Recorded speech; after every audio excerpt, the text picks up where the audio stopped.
और इंसान जो अपने सपनों को कुर्बान कर देता है सिर्फ इसलिए कि अपनी बेटी के सपने पूरे कर सके। आज की कहानी एक ऐसे ही एक बेटी की है और उसके पिता की है। एक ऐसी ही कहानी जो आपके दिल को छू जाएगी। एक बेटी एक दिन अपने पापा से कहती है, पापा जब मैं बड़ी होंगी आपके लिए बड़ा सा घर बनाऊंगी। पिता मुस्कुरा कर बोलते हैं, बिटिया मुझे बड़ा घर नहीं, मुझे तो बस तेरी मुस्कुराहट चाहिए। उसके पिता एक गरीब किसान रामलाल दिन रात खेतों में पसीना बहाता, भूखा सो जाता, लेकिन बेटी की पढ़ाई में कभी कमी ना होने देता। उस दिन रामलाल ने अपनी भूख मार दी, लेकिन बेटी की भूख को हमेशा जगाए रखा।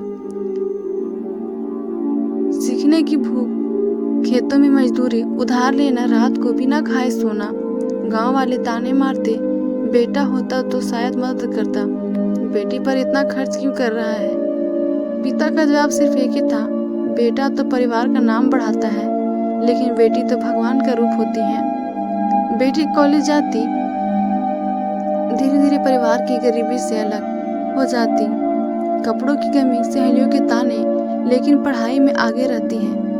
पिता की हालत बिगड़ती है, खून की खांसी, शरीर कमजोर। बेटी कहती है, पापा छोड़ो खेती, आराम करो। पापा कहते हैं, बिटिया जब तक तेरे सपने पूरे नहीं होते मेरी सांसें भी आराम नहीं करेंगी। पिता की सबसे बड़ी पूंजी उसका धन नहीं, बल्कि उसकी बेटी का भविष्य होता है। समय बीतता गया, बेटी कॉलेज पहुंच गई, लेकिन पिता की सेहत बिगड़ने लगी, खून की खांसी आने लगी, पर डॉक्टर को दिखाने का साहस नहीं किया। उसे डर था कहीं बेटी की पढ़ाई बीच में ना छूट जाए। पापा चलो डॉक्टर के पास चलते हैं। लेकिन पिता ने कांपते हुए कहा, नहीं बेटा तू पढ़, तेरी किताब ही मेरी दवा है। इम्तिहान से एक रात पहले पिता की हालत बहुत बिगड़ गई थी। पड़ोसी कहते उसे हॉस्पिटल ले जाओ। बेटी रोते हुए, पापा चलो चलो। लेकिन पिता कहते, नहीं बिटिया तेरी किताबें ही मेरी दवा है, तो बस इम्तिहान दे देना। रात को पिता का देहांत हो जाता है। तकिए के नीचे आखिरी चिट्ठी मिलती है। वो चिट्ठी में लिखा था, इम्तिहान से एक रात पहले पिता ने दुनिया को अलविदा कह दिया। तकिया के नीचे से बेटी को एक चिट्ठी मिली। लिखा हुआ था उसमें, मेरी गुड़िया अगर मैं तेरे इम्तिहान से पहले चला जाऊं तो रोना मत। तेरी हर सफलता में ही मेरी आत्मा को शांति मिलेगी।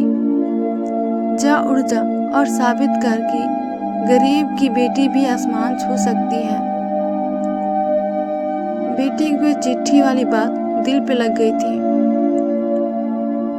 बेटी सालों बाद वही बेटी IAS ऑफिसर बनी। सरकारी घर की चाबी हाथ में थी, लेकिन आंखों से आंसू रुक नहीं रहे थे। उसने पापा की पुरानी घड़ी सीने से लगाई और फुट फुट कर रो पड़ी। पिता कभी नहीं मरते, वो अपनी बेटी की हंसी, उसके आंसुओं और उसके सपनों में जिंदा रहते हैं। अगर पिता जिंदा हो तो उन्हें गले लगा लो, क्योंकि पिता की मौजूदगी ही सबसे बड़ी दौलत है। एक पिता ही ऐसे इंसान होते हैं जो कुछ नहीं चाहते, ना धन, ना सोना,